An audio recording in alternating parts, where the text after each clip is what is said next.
हमारे यहाँ लोगों के साथ एक गलती होती है कि हम फैसला करते हैं वक्त के मुताबिक। हालात ख़राब हुए ना, हम बस तोड़ मोड़ के अपने आप को एडजस्ट करते रहते हैं। लेकिन दुनिया में जितने कामयाब लोग हैं वो पता है किस लिए फैसला करते हैं? अपने विजन के मुताबिक। मेरे 6-7 बिजनेस थे, मैंने विजन की ट्रेनिंग ली, मैंने आगे सारे सेल कर दी, मुझे लॉस हुआ, लेकिन मेरी ज़िंदगी का वो मकसद ही नहीं था, मैं पैसे तो कमा रहा था।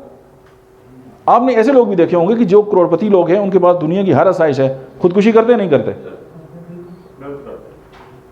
वजह वो उस काम के लिए बने नहीं होते और वो काम कर रहे होते। तो आप पहले तो अपने अंदर को टटोल लें कि यार आप क्या करना चाहते हैं। अक्सर जब मैं पढ़ाता हूँ तो मैं उनसे पूछता हूँ यार आप डॉक्टर क्यों बने? उसने कहा जी अब्बा ने कहा था। अच्छा जी आप साइकोलॉजिस्ट क्यों बनी है?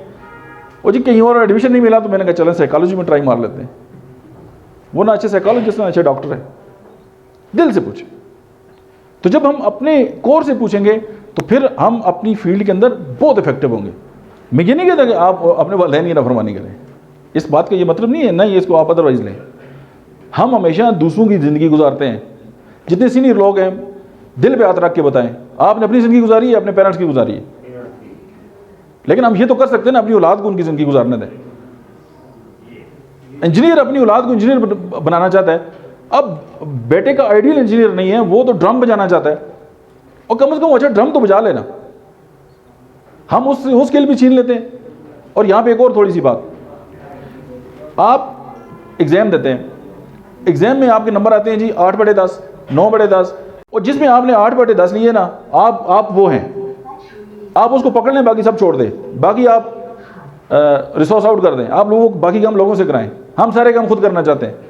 नहीं जी मेरा बेटा मैथ में कमज़ोर है तो मैं डंडा लेके उसको जो है वो सेट करूँगा, वो कभी नहीं होगा। क्योंकि हमें अपनी ज़िंदगी की लाइफ डायरेक्शन का ही नहीं पता। हमने आना तो नाराह है, हमारी मंजिल तो नाराह है, लेकिन हम जो है ना वो जिस गाड़ी पे बैठे हैं उसने स्वाद जाना है, डायरेक्शन गलत। तो जब तक डायरेक्शन हमारी ठीक नहीं होगी हम सारी ज़िंदगी काम करते रहेंगे, हम आगे नहीं बढ़ सकते। और ये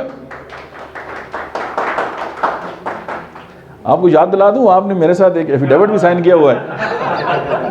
आपकी बातें इतनी अच्छी हैं, तारीफ जाने का मौका ही मिल रहा है। इस पे भी क्लैपिंग होनी चाहिए।